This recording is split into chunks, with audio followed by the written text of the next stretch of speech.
Hello, you're listening to Tony Slattery's Rambling Club, and you're most welcome. Hello, my name's Paul Carmichael.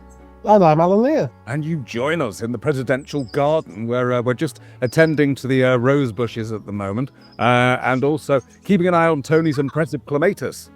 Ow! Oh, what's the thorns? You all right? Listen, hello, is anybody there? I've just walked into a tree. I'm trying to find some people who live in a shed. I'm hoping to be able to rent from them. But I've just walked into a rose bush. Oh, tripped over a bicycle. Oh, cat. Good Lord, is that Katy Manning? Yes, who's this? I'm lost. Oh, Katy, hello. It's Paul and Alan. This is Tony's presidential shed that you've wandered to. Listen, I have to tell you, it's quite a dangerous entrance to this shed. There is rose bushes, there's cats, there's an abandoned bicycle, all of which I've tripped over. So can you come and get me, because I can't even see the shed? I think that's a good idea. If we come over to you, there we go. And then we'll maybe take you into the shed and we'll try and work out where we are and have a sit down. Let's get some iodine on those thorns patches. Yeah, let's. So in we go. Right. So, welcome into the shed, Katy.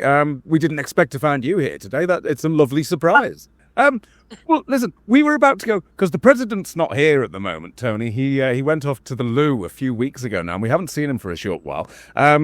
What we do though is we occasionally have a go on his bingo machine. You know, when he's not looking, and go for a bit of a ramble. You are so sneaky. I know we are. Naughty boys. I take after the president. Well, should we give this a whirl and see where we end up and see if we can have a bit of a ramble with Katy, Al, do you reckon? Let's have a sly spin. A rumble with Katy in the shed. There's some odds at my old age I've had, darling, but a rumble with Katy in the shed takes the biscuit.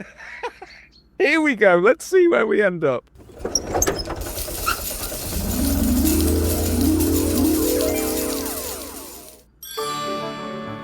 Tony's enchanted bingo machine. A curious contraption of cogs, levers, and glowing buttons that hums with ominous energy. This machine generates 3 completely random numbers. These numbers are fed directly into the Dewey Decimal System, the arcane reference system by which books and their contents are categorized.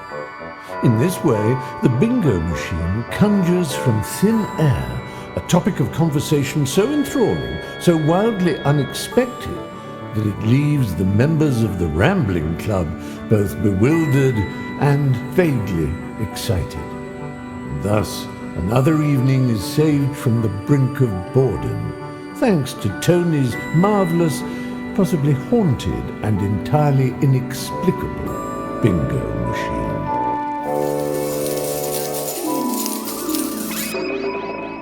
Well, here we are in our first location in the great outdoors, ready to begin our first ramble. And the numbers the machine has selected are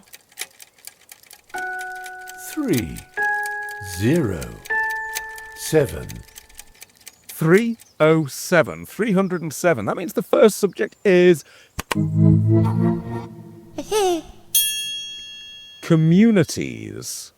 Communities. Does anything spring to mind straight away there? I think of sort of like, I mean, obviously there's the family community, and I can think about communities of people I've worked with or university, things like that. Communities. I don't know that I've ever been sort of, I've lived a very strange life. And, I left like proper school at 12 and went to a tutorial school and then had a private tutor. I'm living for the first time in a street, like in a suburb. I guess that's a community of all these wonderful people. This is my first experience. I've always lived, whether I was in Australia or New York or LA living, I've always lived in apartment communities. University, no. I have an uncle who was a don in history at Oxford University, but he was completely brilliant but nutty as a fruitcake. What about as actors, though? Because you have these communities that are so intense for a little while and then gone, and then another one and gone. You know, yeah, I was actually a little boy who I know's just done a play, and he was saying how sad it was when it was all over. And I remember going all the way back to, my first experiences in television. But when you get into a long-running series, like Doctor Who, for instance, just randomly, yes, it's kind of, I call it family rather than community. Community kind of has a coldness to it. Whereas family, and that's a very strong word in Doctor Who, was I run in the West End for 3 years at the Apollo, and that was my first stage play, my second stage play ever. So, you can imagine 3 years, 8 shows a week, regardless of what's happening in your life. But it was a community of 2 and a wonderful, very old dresser. And we weren't allowed to have things plugged into the dressing room. So she was very elderly, and she used to go all up this flight of stairs, you see, and she had to shake. And she'd come down with my Carmen rollers. And as soon as Derek and I waited for this every night. As soon as she got to the bottom, right, you'd suddenly hear, and that would be my tea and my Carmen rollers on the floor. This was 8 shows a week. She was the loveliest woman. I think she was a spy during the war or something, like, amazing woman. So, but then there's a community around all the sort of West End folk at night, naughty night times, where you go to those sort of late night drinking clubs and things like that, by saying yes to an awful lot of people's really rubbish films. Really regretting it. And you go, did I say yes? And then you've a lot of other big names that were in there, much bigger names than me, which is not difficult. But, really major names. And what were we thinking? We were really... But so there's a wonderful kind of, camaraderie. And I suppose if you want the word community, I don't know why I don't like that word. Sorry, am I allowed to not like a word? Oh, absolutely. Yeah, it is. It is a bit austere, isn't it? I like to feel that, I like to feel a nice warm hug around things like that. So family, because as I always say to my children, because we have so many people in our lives, that it's everybody doesn't have to be a blood relative to be family. So yeah. Forget that. We don't like number 624 community. We'll go with family then. But it's like a meaner tease, isn't it? It's got a hint of the local council about it. Yeah, it does to me. It's sort of, I think of getting letters saying, this year's community blah blah blah is going to be held in Francis Street. Everybody will be. It's sort of. But at the same time, it just brings this wonderful group of people together. So there's 2 ways of looking at the word community. But it's just a little harsh for moi. I think it's a word people tend to use when they expect you to do something for free. We're going to appeal to the local community. Yes, commune in the shed. I'm now going to play the word. Sorry. I think you're right there, because I'm thinking straight away. I think of community colleges and things like that. I suppose that, and and that's also when you think of colleges and universities. That's that's sort of an academia, if you like, and sort of wonderful and brilliant though it is. This sort of academia has a sort of limit to it because you have to do things a certain way. I have a lot of friends who've been to university. And you can be the most brilliant artist, but if you don't do it this way, it's not right. And I think that's a great shame, because I think it's called learn the rules and then jolly well break every one of them. Cheers. I completely agree. I used to know a woman called Betty, and I met Betty on a caravan holiday. I would have been about 7. And Betty was absolutely brilliant. She was an artist. And at the time, I'd forgotten about this. At the time, I loved Will-o'-the-Wisp, narrated by Kenneth Williams. Oh, yeah. I had a cassette, a BBC cassette, and I was playing it on my little portable tape player sat there outside the caravan. And Betty was just sketching away. And then she came over, lit a cigarette, and went, "That's for you." And she'd drawn them, but they were perfect. They looked just like they were on television. But then I spoke to my mum about this a couple of years later, and she said Betty had such a desire to be a teacher and to pass on this gift that she had, but she couldn't get her maths. And because she couldn't do maths, she couldn't teach. How ludicrous is that? Yeah. I mean, as an actor, if I can work out what 10 or 15% is, I'm in. I'm on. My is, when you said about Betty and the cigarette, I thought she was giving you the cigarette. I thought, I like it. I did have a fair few. My violin teacher, another wonderful, passionate and strong woman. She introduced me to caffeine. I remember that. But no, I mean, it was so sad, I suppose, that because of this lack of one particular skill, if you're not good at maths, you can't be an artist. It's like that. My children, because I am so old. I've been around a long time. I go back to. I never took GCs or anything like that, but I spoke French fluently, and I was extremely well read. And I think you can learn a lot from books and life. I just have that reminds me. But it's my cousin, Clive Hicks Jenkins, who was a hugely successful artist in Wales. I mean, massive on so many different levels, and he has big exhibitions here, etc. He didn't even go to university, whereas my other cousin, who went and did art, he kind of was, once again, he was being controlled by how you have to do it. Mm-hmm.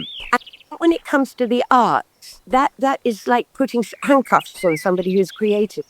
Because who's to say what you can't do in art? I mean, as I always say to all the children and all the people in Doctor Who do some really interesting drawings, it's that art is what you create. Every single thing you create is art. I'm working with my grandchild on this because we both make lots of things. And, and I've taught how, if you make a mistake, you can fix it by doing some, if you make a mistake and you're writing, I used to, as a kid, I'd draw a flower around a word if I made a mistake rather than cross it out. I mean, it's just because the one thing about your imagination is it's limitless until you start to limit it. And once you start to limit it, you're closing it down. Can I tell you about my first cigarette? Oh, yeah. Please do. Okay, my first cigarette. Right. Well, I learned at a very early age, as I wasn't going to schools and things and going to a private tutor. I won't go into the name dropping around because my whole life can be bounced on the floor purely because of the way it went, not any other reason. Anyway, so I watched this woman smoke with my friend, my very best friend. We met at the tutorial school, right? And they had a friend called Carolyn Finkelhoff. And this woman could take a cigarette and she would inhale it. And then she would sort of almost put her tongue through the smoke. It was like a, Anyway, so we practiced trying to do this. We must have looked like blue-tongued lizards, because we thought I said, oh my God, if I could look like her and smoke like that, I would just be the most sophisticated with great big thick Thora glasses. Yeah, right on.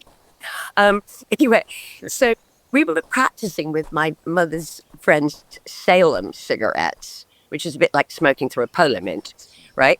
Anyway, so suddenly we heard her mother calling, and I had this cigarette, and I was by this time, and I could hear, Katy, won't use the friend's name because it'll give it all away. And, where's Katy? She said, and by this time she'd thrown a blanket over me. We were in the King's Road, and at the side of this house was Oakley Street. She flipped the window up, pushed my head through it, right? Because I was apparently supposed to be in the bathroom as she was lying to her mother, leant against me. But of course, there were bars at the window. So my head was through the bars in Oakley Street. I'm now quite green from the cigarette smoke. So anybody coming down this street, you can see these great big thick glasses, somewhat green face through the window. And she said, well, when Katy gets back, we're all going here and we're going to be doing this. And da-da. And she said, sure, Mama, still leaning against me. So finally, Ma went. She pulled the blanket off me and she said, okay, Manning, you can come back in. I said, I'd love to, but I can't. My stuck in the bars in Oakley Street. Oh. And eventually, the next thing, and this is absolutely true, the next thing I see, she must have I'm left. She's gone. And I'm there with my head stuck in the bars. Because what happens is I've got very big ears. I really prove it to you. See, look at these enormous ears. So my ears were like holding me. Anyway, so the next thing I see is her face right in mine in Oakley Street. And she says, okay, hold on. And she went, bam. That was my learning how to smoke. Every time I smoke, I get this terrible headache. So I don't know.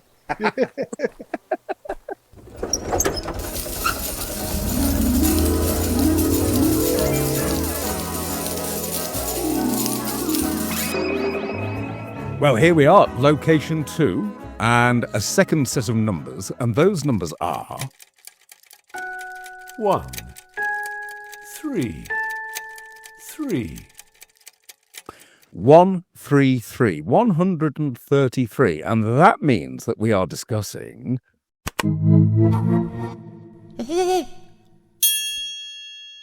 Katie's age. No, we are discussing, you ready for this? Parapsychology and occultism.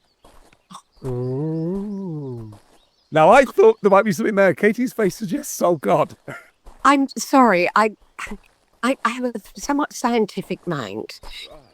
And my life reading about how the planet works, how our bodies work. You know, I don't have this thing about the paranormal, you know, and ghosts and people coming back to you and the occult and all. I don't like all these little groups. Now, everybody's entitled to do what they like, but I don't want to be a member of their group. And, you know, I think, isn't it terrible? These subjects are going well with me, aren't they? Oh, no, it's great. Because that's really interesting, because normally you think, well, actors work in theatres and there's always stories of ghosts. Oh, yeah, come on. No. You know, if you believe, I can make myself ill if I really believe it. I mean, I did. Can I quickly tell you? Yeah. To show you how the mind, because I've got books on this and I'm learning about all sorts of areas of the mind. I have very weird, strange taste in. Anyway, I hadn't done my homework and I was at my friend Fiona Brinkworth, right? In Barnes. And I hadn't done my homework for like the 3rd week running. I was really good at that. I didn't just have dogs that ate it. I came up with the best stories ever, you know. I ate it. No. Sorry, I just ate my homework. I'll see. You know that thing when you suddenly think, actually, I'm a bit scared that I'm going to get into trouble, because I was in trouble a lot. But sometimes, you know, I'd think, no, maybe I don't want this trouble. So I said, when my mummy comes to get me today, you've got to tell her that I'd really had a really bad pain in my tummy all night and I've been sick. So, of course, you know, she told my mother, I could see a sort of a hint of disbelief on my mother's face. But she took me home and I'm doing the best performance ever. I had no stomachache and I hadn't been sick. My mother, right, called the doctor. And I'm running into the bathroom, I'm putting hot water on myself, I'm trying to get a temperature, I'm doing anything I can. The doctor came, and once again, this is absolutely true. He came and he pressed my stomach. Next thing I know, I'm in an ambulance, I'm going to hospital to have my appendix out. Oof. And truly, and so, you know, my mother was relieved because she thought I was telling porky pies. The doctor, but when he did press my stomach, it did blooming work. Oh, wow. Anyway, and then I got complications. I had 3 weeks in hospital and I didn't have to do any homework at all. But it taught me, if I hadn't lied, yeah, it just shows you what, I mean, I can't say I produced appendicitis, but I certainly produced the fact that it was looked at. This is like one of those Victorian poems that was supposed to be improving for children, where they'd say, oh, this is the story about Katie who told lies about how she had a sore foot and she had her legs sawn off by the doctor. Look at this. Just there, you may be able to see on my notes. When you started talking, Katie, I read the word appendicitis. And you know, it's because And you won't believe this. It's completely true. When I was 9, I was terrified of my times tables. Absolutely terrified. And I could act. So I used to do things like I'd go downstairs at 6 in the morning and make fake sick. And then I'd put it behind the toilet. And then I could run in there, go, oh, oh, and then just get a quick mouthful of this and just hurl it into the loo. Now, I got away with this right up until the point one day where I forgot to whisk it up. And my mum came in and she looked at the loo and she went, why is there a raw egg on the surface of the water? It's like, oh, it's just a whole egg there. But before that, in a desperate attempt to get out of a maths test, I'd complained of a stomachache. I enjoyed the day off, and so I kept it going for a while. I ended up in Alderhay Hospital. I ended up with a consultant who found it all very mysterious and couldn't understand it. And the thing that shocked me out of it was I got booked in for an appendicitis and I recovered like that. Seriously, I swear to you, 1982. I'm with you, There you go. honestly. Now, so going to the occult and to paranormal and all those things, I'm a great believer we can manifest. I mean, it's much more fun to say, oh, I was standing at the back of the theatre and suddenly I felt this cold rush across me. You know, you also had that sleep kind of thing, you know, where where I thought I was being smothered, but that's a kind of a sleep apnea, isn't it? You know, it's but I also have great understanding for people, and my opinions are not facts, nor are theirs. These are just things that we have chosen to take into our lives with us. I have questioned. Obviously, there was a time when I was, you know, very much into, I mean, I did tarot and things like that, but that's just being able to read people's body language. Actors can do that. But I really kind of got into it. And that was sort of, you know, that was a 70s thing. You know what I mean, babe? It's the age of Aquarius. You know, but so I've explored, because I think before you kind of say, well, I'm not sure about all this, I think once again, you have to explore everything before you, and even when you have formed, like I have it's not my thing, it doesn't mean that I'm saying it doesn't exist, it isn't real, all that kind of thing. It's the same with religion. You know, there is no proof either way. And there is no reason either to argue with people over something like that. Whatever your belief is, it's your belief. And my father taught me something, is that if you really, really believe something, you don't need anybody else to believe it with you, because that means you don't believe it enough without backup. Just say. But never would I ever say it's nonsense, because I don't know it's nonsense. You know, I don't believe in all those sort of religious things, but you know, I'm quite happy that if I get there, you know, it may be different. But how do I know till I'm gone? Yeah, no, that's true. But I wonder then. It's an awfully big adventure, and that's what it is, you know. Huge. But I wonder then. So what was that thing that you certainly managed to manifest, and I did? I mean, that's not usual, is it? Being able to summon up symptoms. That's a little odd. Well, it It's is. like the reverse of the placebo effect, isn't it? Reverse placebo, I suppose. A boy and a girl, and I know that they were very good at manifesting things. We're all very good at You know, when people say to you, oh, you know, I've got a terrible migraine. No, you've got a headache. If you had a migraine, you wouldn't be sitting here talking to me. Yeah. No. Or the other one you get is, oh, I've got this terrible flu. No, you've got quite bad. Oh, Yeah. exactly. Yeah. So we're all a little bit over dramatic. And I think we see that reflected in this day and age, you know, where everything has got a name now. Everything. And if you don't have a name to whatever it is that you think you know what I mean? It's like when manifesting, it's like, you know, depression is a desperately, you know, real depression I'm talking about. And these subjects I do know quite a bit about for my own personal reasons. But, you know, we also have to remember that not every day of your life is going to be happy. Not every day of your life is going to be wonderful. So we then start to manifest that if you've had 3 bad days in a row, that you're suffering from depression and you're suffering from anxiety. Not necessarily. This is, we're never, ever all going to be happy, content, and able to deal with life. And people do medicalize the wrong things. One of the things with depression, people have somebody passes away, and people think they're experiencing depression. It's like, no, you're grieving. It's actually a completely natural and totally rational thing for you to be feeling at this point. Of course, you're depressed. Well, no, you're not. Of course, you're upset, you're sad, but you're not clinically depressed because there's a good reason for you to be feeling this way.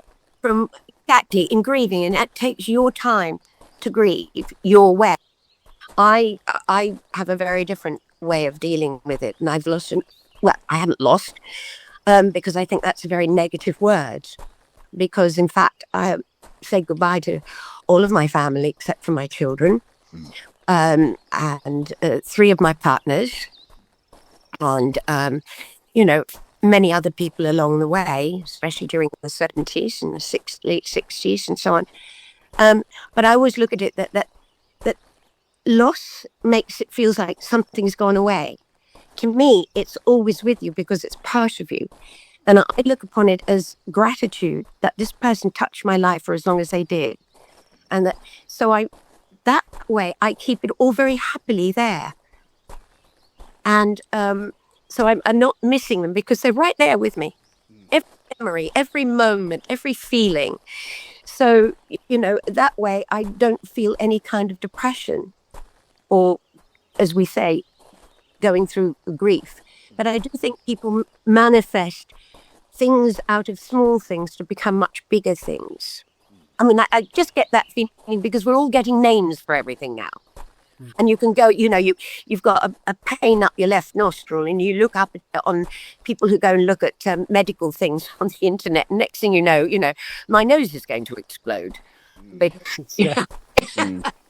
I read the other day, was it Dr. Johnson who wrote the dictionary, and he was paying it for his swearing. And then I was reading online, well, no, that's because he had Tourette's. It's like, well, couldn't he have just been a bit of a sweary man and quite eccentric? It's possible that you aren't allowed, you can't have eccentrics anymore, I know. But it's such a shame that you can't, that eccentricity is something that apparently we don't embrace much anymore. I think it's like in acting. If you think about it, we used to, kind of be actors where you could just be all sorts of different characters. And that was what an actor was, that you turn your voice or you could turn your physicality into so many different areas. I'm doing it 24 hours a day, so you can turn your character and, so it was called a character actor. Nobody knows what that is now because they're looking for the person that looks like the person. I used to do all these children's voices and things like that, but I don't do them anymore because they get children. Yeah. I mean, really, instead of pushing them up the chimney, now we shove them in the recording studio. Yeah, it's very strange, isn't it? The way that things have shifted so much in that way. It's an unusual thing. Go with it, I mean, it's all the new names. I get very confused. But then we have to remember, I'm 78 years old. So I have lived this very long life. And I've been through and gone through all the changes that go through with all those eras, And this one is probably the most confusing to me at the moment because there's so much to take in. And of course, my poor little brain doing all the things that it has to do at the age that I'm at, just says, oh, sorry, the lovely man that pulls the curtains. And, I now call everybody darling because I don't want to insult anybody. And I have never, ever, I've seen so much more separation than I ever saw before. Or is that just me? There just seems to be all these different groups. I think so. I think social media has created this sort of system where now you've got to pick a side on everything. You can't be in the middle, and you can't sort of show an interest in everyone. You've got to pick a side, but it's so boring. I will not pick a side. Good. I mean, that doesn't mean, once again, the choices I make doesn't put down anybody who makes other choices, because that's also unacceptable. But I really do like to stand alone. It's the sort of, I don't like having, when you go somewhere and they want to put a wristband, or I said, no, you're not going to put a wristband on me. I'm not going to wear a lanyard. And I just don't like this thing of being put into like a little group. And I've always been a bit like that. I'm quite happy to stand all by myself.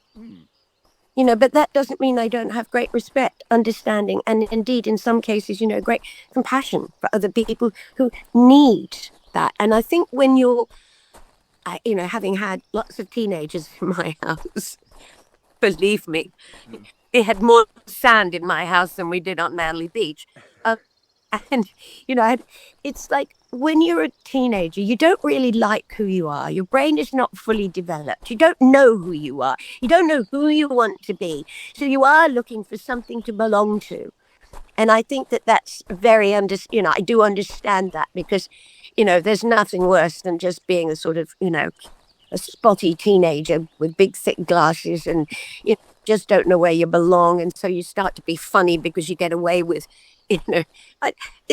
that's something I really do understand, but I think as we go through life, you can pick a side, you can be very caring about lots of different groups, but do you necessarily have to be a member of them? I don't really know. How when you say things like I'm saying everything now, and then people years later, they said, oh, but you said back in 1970, you said, wow, man, cool, groovy, far out, blah, blah, blah. I said, would you believe I've slightly changed since then? I don't actually wear my opinions like a tattoo, because if you're not constantly looking at everything you think you believe, it's like watching television and picking a side politically. Well, go on then. Every different channel, different thing, different newspaper, blah, blah, blah, different. You just have to keep looking and learning and experimenting, and not forming this sort of, right, that's it. I've got my belief now. Don't disturb me now. This is it. This is how it is. This is how the world is. This is how I am. I hope I don't ever get to that stage. I hope that I manage to keep an open mind about absolutely everything until I fall off my perch. Well, Whitman, isn't it? This is what Whitman's saying. If I contradict myself, I contradict myself. I am large, I contain multitudes. Absolutely. Yeah. I look like I'm drinking something that Linda Blair left behind, but or possibly something Paul mixed up on a day he was planning to be off school. You made me laugh then when I had a mouthful of he just vomited. We're doing a section on the occult, and Katie's been possessed. Oh, my Lord. Yes, that's it. You see, that's the trouble if you don't believe, I'm always ready to admit that I'm wrong. Because I don't have a problem. You see, I don't actually have to prove I'm right. To me, because all this right and wrong is what makes such big gaps between everything. Why do we have to be right? What is so fantastic about being right? I think is it that people feel empowered, maybe, if they've got a little group of people all agreeing with them, I suppose? I suppose so. I don't know. I've just never been a wanting to be right sort of person. I don't even mind. I'll play all sorts of games. I don't even mind losing. Because I've had the fun. Fun was playing the game, not winning. I don't even think people want to be right. I think they want to be certain. Yeah, you look at what's happening in America. A lot of the big political are so wrong about everything. They must know they're wrong when they're saying something. But it doesn't matter because they're certain about it, and that's what counts. Well, you have to be certain. It's like, if you believe in anything, that you see, we're listening to all this, and we're all making conclusions that we really cannot actually make, because we're not hearing truth. And what's that? We don't know when we hear it, if it is. And so, I'm not an armchair politician any more than when I watch the football. Do I keep telling them what they should be doing? Because on the field, oh, look, you should have got that. All that goes on. I understand how they do it. But at the same time, you're watching the game, and then suddenly you can play it better than all of the players. Yeah. Yeah. As Dylan Moran says, sat there in your armchair, resting your beer on your ninth belly, shouting advice at the best athletes in the world. That's right. That's right. Absolutely. And we do it, people do it on social media with the way people look. And, what is there a special thing? If we don't look like AI now, we're all screwed. 30 times with my friend David Batson, who you probably know who he is, who happens to live in the house. So I play a character called Iris, and he played Panda. So Iris and Panda are finally, Anyway, but what was I saying? Where was I? Again, Not looking like AI. Oh yeah. So 30 times. That's right. I got the 30. 30 times to get something done for some sort of visa that I needed for somewhere or other. And the picture that we had to look like was in an oval frame, right? And it was an AI. I can't look like AI. 30 times, different lights, different rooms. And it kept saying, unacceptable, please try again. And there was, where could I find out the information? How do I make myself look like AI? And I get people now who are actually really, people are dating. Oh, they're perfect. What? Yeah. You can now create an AI twin of yourself so you can work 24/7. I can't think of anything worse. I don't want a twin. I got twins, thanks very much. That was enough. But I get what AI can do, but I'm seeing it, I think, once again, like everything else we do, we never look at the long-term effects of things, and this AI dating, once again, this is just how I feel at the moment, through this thing of everything has to look a certain way. We've all got to look perfect. And so when you put pictures of yourself up, like in the old days when you used to put your picture in Spotlight that was really 50 years old, and then, but it's that thing, you create this perfect person, and then people forget what people really look like. It's like little kiddies now, so much on the phone, seeing, characters, and when they see a real person, they don't quite know how to look you in the eye. Yeah. I sit on the tube. I'm that woman that everybody dreads on the tube. I chat to everybody. If I trip over someone's foot, then I've got a whole story going with them. We're having a laugh and a giggle. It's lovely because when you do actually make that communication, which is an old granny I can, I get away with teenage kids. I picked up some garbage not that long ago, and there was a group of teenage boys who'd thrown them, big boys. And I went up and I put my hand on this boy's shoulder. As if you have to be an old granny to get away with this. You would be in trouble. And I put my hand on his shoulder and I'm stroking his shoulder because I do that. Because being so myopic, I have to touch you to know you're still there. Otherwise, I'm talking to a lamppost. So I was stroking his shoulder. I said, darling, you just dropped this. And I just wanted to know, sweetie, if you don't want it, I can pop it in the bin for you, which is just there by the bus stop. But I thought I'd like to know with you what. And there was about 5 of them, and there was and they're just looking at me. So I said, and he sort of took it, and he sort of walked up, and he pushed it in the bin, then he came back to his friends, and then they walked off, and I was waiting to hear. I won't swear on this show, but what I was waiting to hear. Oh, yeah. Stupid cow. Worse than that, but that was the best I could come up with right now. Anyway, so about 2 days later, I saw them. Do you know what? When they walked away, they said nothing, absolutely nothing. Saw them a couple of days later because it was right where I was living in Westbourne Pub, and they all said hello. Oh, and I think for me, one of the things human beings absolutely have to have, we're little pack animals. We need each other, and we're shopping outside for impossible looking faces. With knowledge that's being fed into it. And I'm just, it's once again, everything, we started with plastics, didn't we? We didn't think, we thought, isn't this great? It's better than Bakelite. And so I loved the old telephone. And it's better than, and all that. And next thing you know, it's plastic, and they're producing more and more. Now we've got, air fryers and this, what happens? They just go to the big. We never look at when we create something, what the little difficulties can be. And I think we're seeing a lot of that. And I think with this, we're not using... I'm getting people sending me pictures of them. There isn't them. And they're sort of saying, or a flower. And then I send them a picture of a real flower. And they say, could you tell me what's more beautiful about that than this breathing one? Yep. One more? Well, am I doing all right? Oh, it's brilliant. Right, No, this brilliant. is... I don't know about you, Al. This feels a bit like the energy with Tony. Yeah, absolutely. It does. Oh, okay. Yeah, it really does. It's lovely. It's lovely. Right. I met it was... blah, blah, blah. Yes. And but I have to say, Tony, it was lovely. It was one of the things that my children, as teenagers, you know, obviously don't want to have much to do with you when you're a teen because you're just an idiot.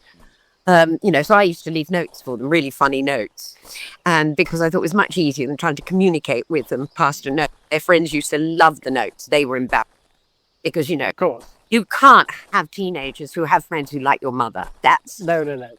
Anyway, but the one thing we could all do as a family was watch the show together with Tony. Oh, they loved that show. Oh, he was brilliant on that. He was... He But that, was so marvellous and Yes. inspiring. You know, absolutely fabulous. yeah, he was. I remember as well with what you were saying before as well. When you came to one of the conventions up here on the Wirral, it must be about 5 years ago now or something like that, and I had my son with me, and he was only about 10 at the time. Not a Doctor Who fan. But you took the time to talk to him, and then at the end of it, you just gave... And Finley's not the most... You know, he doesn't come to you for hugs or anything, and you just gave him this hug, and it was just... And he just gave this big smile, and I thought, there we go. That's all you need in life. You just need that. Nobody escapes my hugs. Because I am determined to go through my life with connection to other human beings. And because I'm privileged to work with so many people who perhaps have never, ever been hugged. Not like your boy, but, you know, and people come up and they're shy and they say, come here. I said, this is how you stop all that. Because this is the connection that is complete trust. You know, this is something that really, there's no words, nothing needed. It's just because, you know, what's the first thing you do when you have a child? You know, you hold that child close to you. And I think this is vital for adults, for children. We must keep eye contact. We must keep communicating. Let's not lose ourselves. I can't tell you, there's no perfect man. I never got married. I wouldn't even marry an AI perfect. That would drive me nuts. Because if you have somebody who's perfect, well, one of you isn't necessary because you're both going to agree all the time. And if you agree all the time, well, that's no fun. That's true.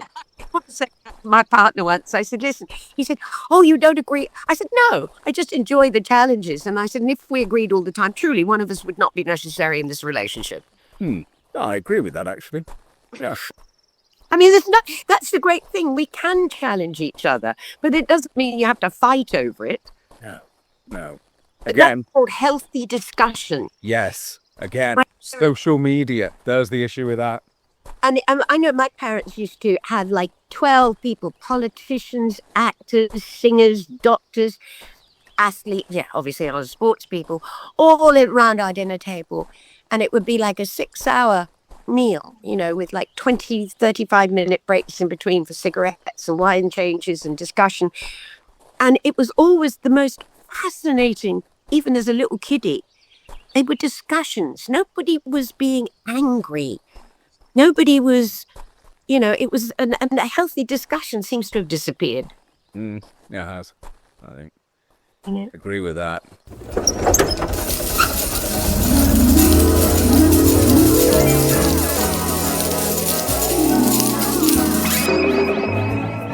Here we are, third location, third set of numbers, and the numbers are 7, 9, 1. 791, 791, and that means this is a lovely open one. The subject is public performances. There we go. public performances. So I suppose We're theatre. talking about doing a wee in the street or something, are we? I could tell you a story there about my wife, but she'd kill me. Public performances. So, theatre or TV? Katie, you've got that choice. Which one would you choose? Or radio, or... I love TV and radio. And I mean, I love going to the theatre. I've done a lot of theatre around the world, obviously having, everywhere from the West End to the Opera House to New York and so on. I did theatre many years after I'd done television. Plus, I am that age that we had one of the first TVs that came into the house. And that's when they realized I couldn't see. Because as a child, you get away with being slightly wacky. And, all kids draw like this, but I was strange. I used to make a lot of noises in the bath because I was always trying to make funny voices. Because sound was my friend. So, my parents really did think, when you start hearing somebody, doing almost Popeye at the age of 5 in a bath, you start to think, I think we need help. Oh my gosh. That's not a voice you want to hear from a little kid. No. I could get right down here. I was one of those kids. It was all that. Yeah. And then I learned I could make noises without even moving my mouth. Wow. When television came in, and of course my father loved everything like that, and because obviously he was involved in sports and so on. Anyway, the television arrived. And Daddy said, I've got something very exciting to show you. And I went into the living room and I'm going, what, where? I can't see her. There's nothing there. Ready to have my, And I said, there was this big screen. Well, no, it wasn't. They were like that with a fish bowl almost on the front. And I looked and it just happened to be Liberace in concert on a Sunday afternoon. Oh. And there I am looking at this man in all this sparkly clothes. And then Alma Cogan with the great big feathered dresses.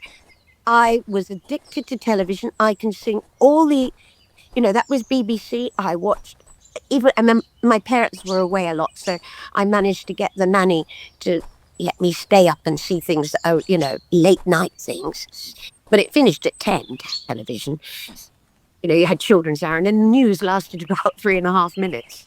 But I was completely, and then when ITV came in and we started to, commercials came, I learned all the commercial songs. I honestly, the old days they used to say, you'll get square eyes if you sit there any longer, Well, I already had these great big things on my face. And I would sit there, tackle my fingers with my comforter. And you couldn't move me. Television, to this day, I am a complete addict. I can watch anything. So what was it like then? Can you remember the first time you went into a TV studio to work? And what did that feel like, having been brought up with the medium? Oh, it was really exciting because also I had such a passion for it.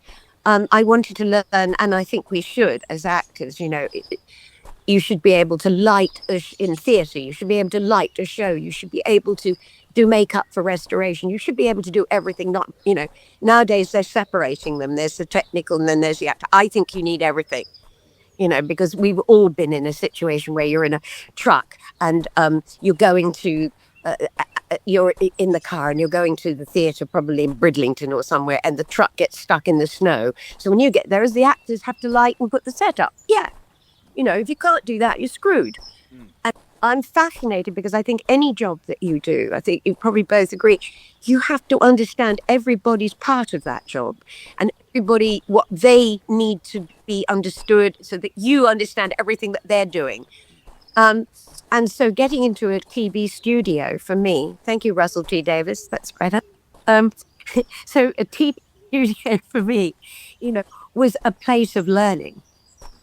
Once they took my glasses off, I was in a right old pickle because, I didn't know where I was.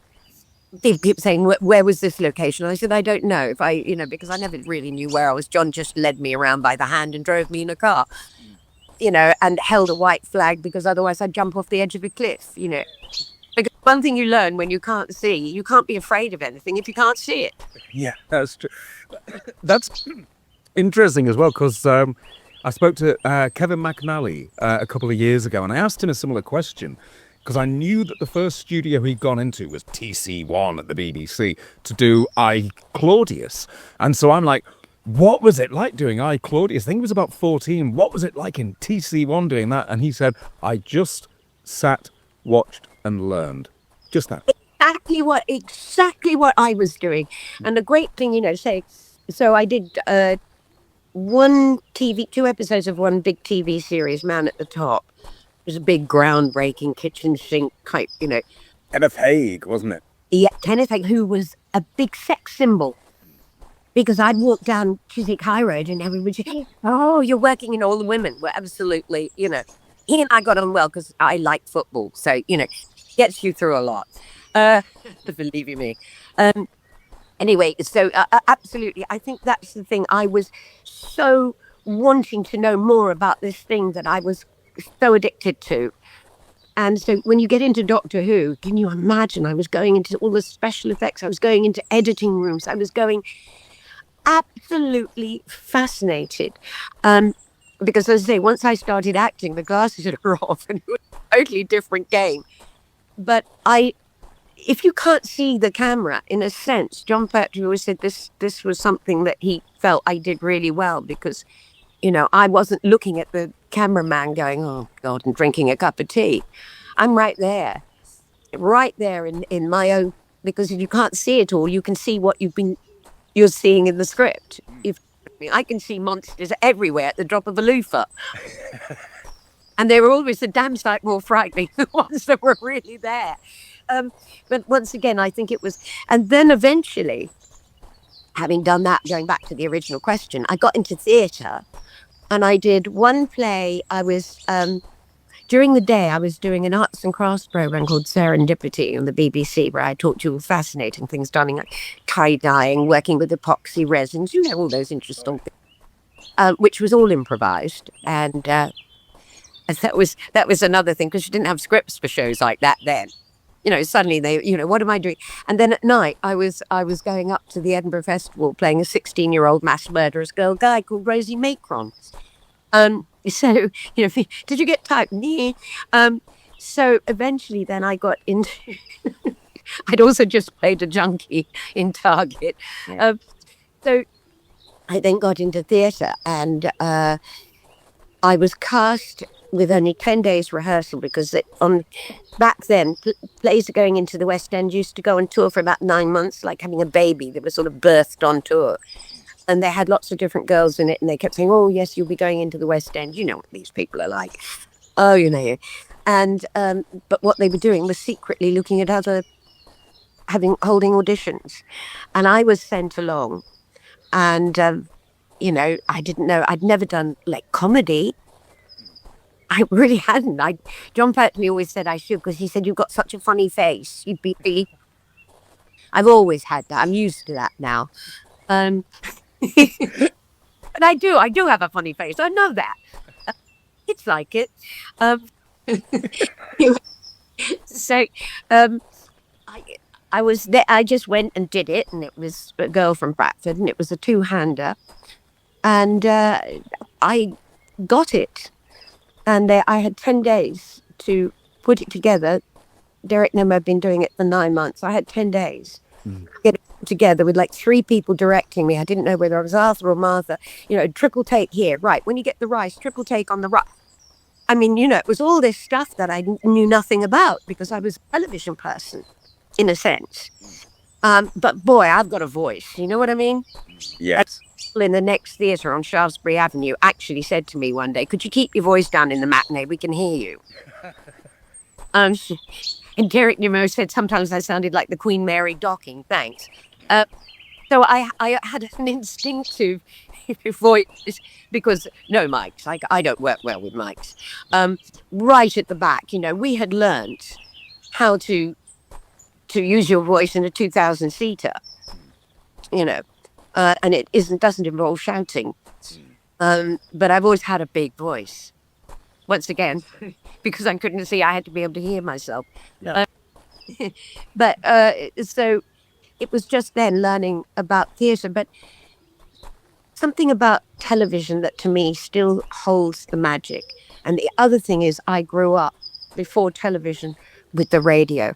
I do not go to bed at night without Radio 4 Extra on all night. Even if I sleep and wake up and suddenly I'm in the middle of a story or, a funny... I love sound. All this sort of, it's so quiet in the country. Yes, that's why I don't live there. I want to know there's people around me. I want music around me. I want sound out there. And I don't care if people are all shouting and screaming in the street. I can sleep through a musical, if I want to. But I love the fact that there's sound, because if it's quiet, I actually wake up and take my pulse.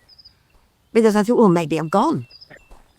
Maybe this is, So radio, I can also do lots of radio. I can name radio shows, and if I was on sort of Mastermind, I'd have stuff like that. So, would you have heard John, presumably before you worked with him, because of the Navy Lark and programs like that? Heard him, but I didn't know who he was, if you know what I mean.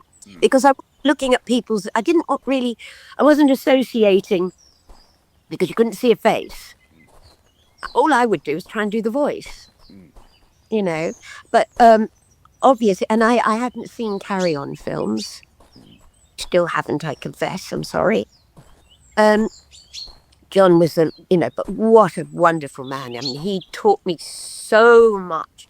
And that was the other great thing.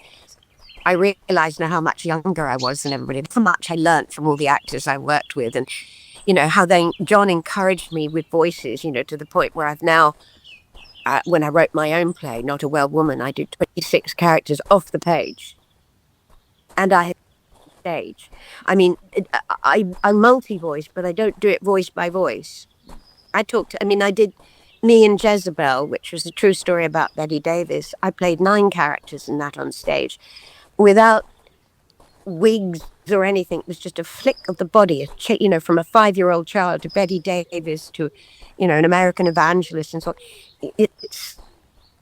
I find that all these, this is what my early life must have put inside me, is all these, and Paul Mars wrote 3 books, and I had to do over 50 voices.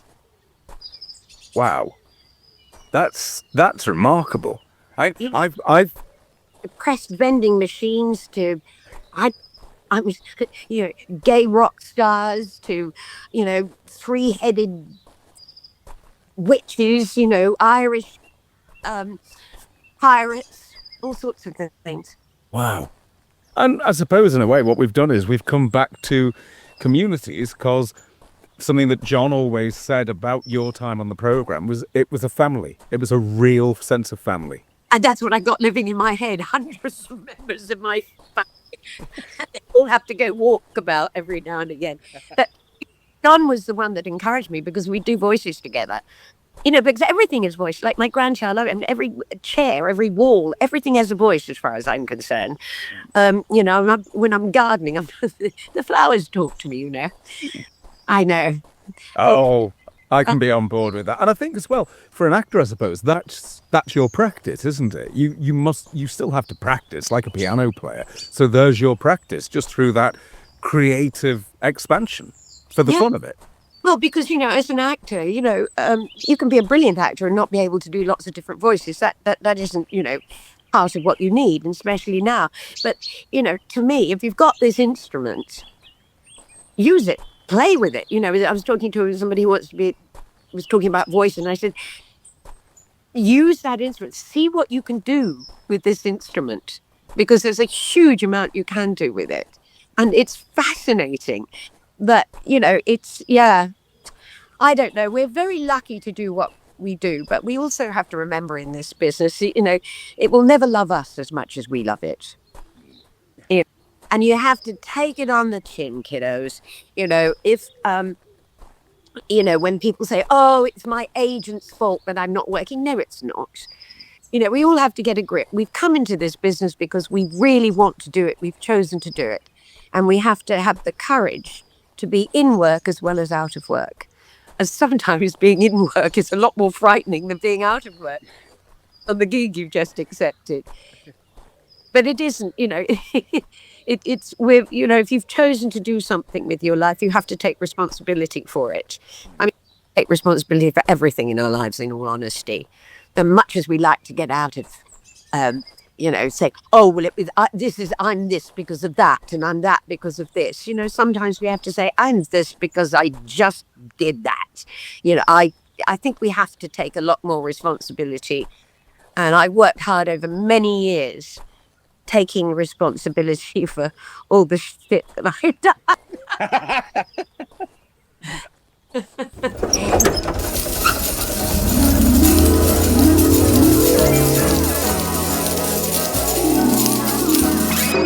Well, here we are back in the shed. Our rambles for now are done. And Katy Manning, it's been an absolute pleasure. That was quite a ramble, wasn't it? That's gone everywhere. Have you enjoyed your ramble? I had a lovely ramble, and I'm jolly. I quite like the shed, and I will take it. What is it, a month's rent in advance? Yeah, if you just want to sign a cheque, then we can sort all this out. A cheque? Oh, yes. Oh, I love a cheque, me. Oh, yes. No cards here. No. I'll see if I can find the quink. Then... Truly, I have enjoyed this podcast more than I've enjoyed anything in a very, very long time. Truly. Oh, that's lovely. Thank you very much. Thank you, really. Thank you. And well, thank you for being here. And also, of course, thank you to all of you at home for listening this week. And we hope that you've enjoyed this week's meeting of the Rambling Club. Now, the club meets every Friday, but if you'd like to get in touch in the meantime, here's how you can find your fellow members.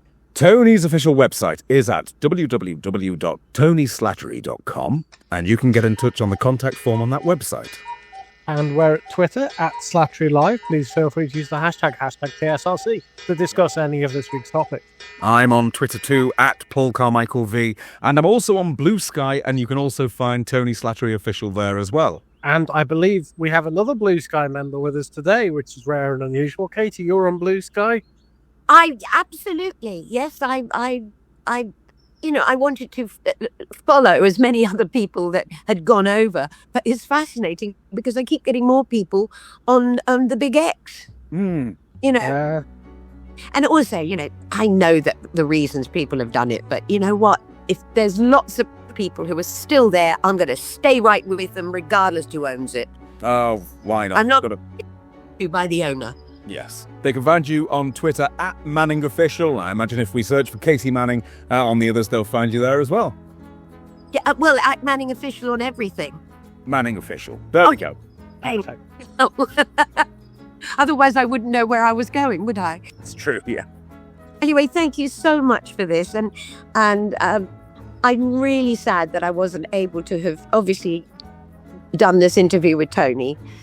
But you have been absolutely brilliant. So, this one was for Tony. Between you.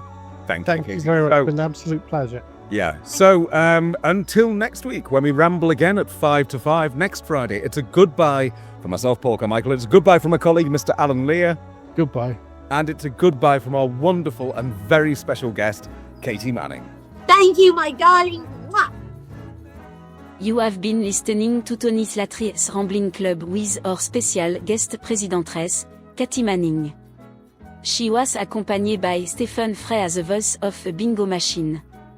Acting President Manning was assisted by Paul Carmichael and Alan Lear. The music was composed and performed by Michael Lavesley and Andy Frizzell.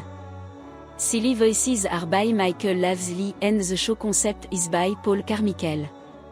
Our producers are Stuart Morris and Alan Dibbing and the show researcher is Sula Carmichael. The show producers are Erika Ali and Mark Hutchinson and the program was edited by Harry Carmichael. Our executive producer is Chris Castle and the series executive producer is Mark Strickson. Tony Slattery's Rambling Club is a Fanfanitel production.